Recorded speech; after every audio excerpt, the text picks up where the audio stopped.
Hey, I'm Dan Willingham. I'm a professor who studies human learning, back with a video about keeping up with your work. When I was a student, I always started every semester with lots of energy and lots of enthusiasm, and usually by about 6 weeks in, I was behind in all of my classes. It wasn't that my motivation dropped, it was a problem of planning. And the way I planned was by task. In other words, I would come home every day and I would think, okay, what tasks do I have to complete in the next few days? Do I have reading I'm supposed to do? Do I have a quiz I'm supposed to study for?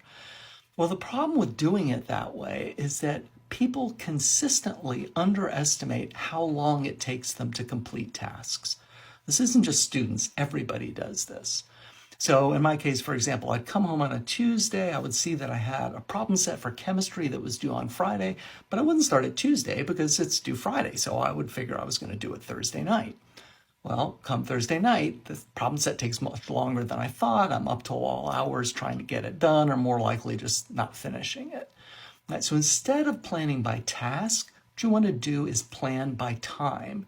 You want to have a set block of time that is devoted to schoolwork each and every day. It doesn't matter what's due the next day or the day after that. You're always working on something for that set amount of time. And if there's nothing due tomorrow, then you're working on something that's due the day after that or even into the next week.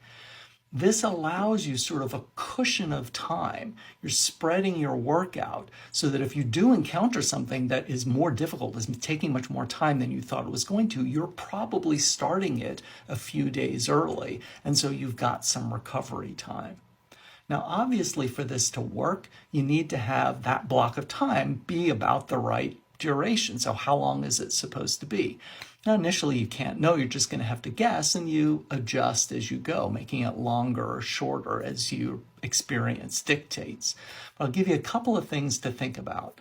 First, early in the semester, it really should feel like I have allocated too much study time to this daily block of time because I'm working on stuff that's due a couple weeks out. Keep in mind, work is going to increase during the semester. So early in the semester, it feels like you're way ahead. That's great. Don't worry. The work is going to come.